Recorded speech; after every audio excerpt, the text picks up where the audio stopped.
Hi, this is for Catherine, who's asked, she's been studying something that she didn't like, she's dropped out, and now she's wondering whether she wants to be a psychologist or do something else. So Catherine, please go to our video called What Does a Psychologist Do? It's our first video, and you'll probably be able to see what a clinical psychologist does and what that psychotherapy is about. I thoroughly recommend it because I love it. And why did I get into this job? Well, I got into this job mainly because I liked to do it anyway. I love to listen to people, I love to be around people, I love to know about interior motivation, I love to know about my own interior motivation. To me, that jungle is a very inviting place to visit.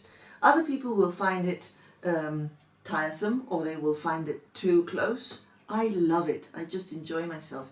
So going to Malcolm Gladwell's ideas about excellence in his book Outliers, we could say, if you would dedicate 10,000 hours to whatever you're thinking about, that's for you. You're going to be excellent at that job. Another thing that could be very interesting to think about the job in itself. Sometimes you think, well, maybe I want to be a vet because I want to work with animals. But actually, being a vet doesn't mean you're going to enjoy the experience of being around animals. It's going to be being with sick animals or being with animals that we're going to eat. So maybe that's not for you. Go and check out the job that you're studying for before you start studying it. If you want to be a vet, go and see how a vet works. If you want to be a psychologist, check out my video on what is psychotherapy. If you want to be an industrial psychologist, hang out with an industrial psychologist at a firm and you'll see what they do. So check out realities. That's one point, the job in itself. The other point, this is a bit like school, you know, you've got the subject, you've got your school friends, and you've got your teachers. Well, at work, it's the job, your companions, and your boss. So once that we've sorted out what sort of work we want to do, we have to think about our personalities. What sort of people are we going to work with? What personality requirements does this job have? If I'm a person who has a lot of social abilities, I will thrive in a workplace where I have to be around people, talk to people, enjoy people's company.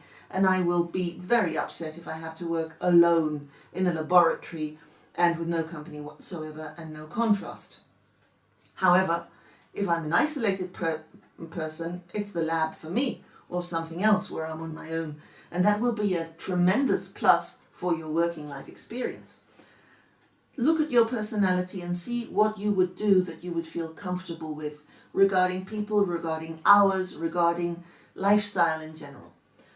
And then we look at our third factor, which is the boss.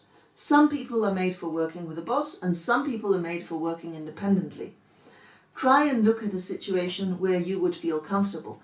Both things have enormous advantages and disadvantages depending on your personality and your lifestyle and what you can select. So look at these things.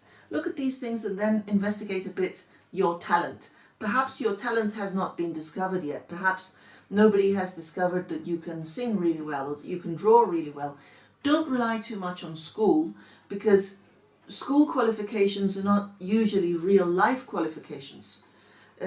School qualifications are academic qualifications. Maybe you did not like math at school, but you do like the math that you use, for instance, to be an accountant.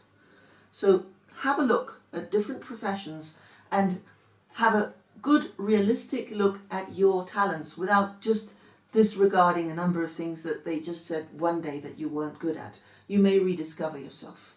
So there you go, Catherine. All the best, and don't worry if you have to try several things.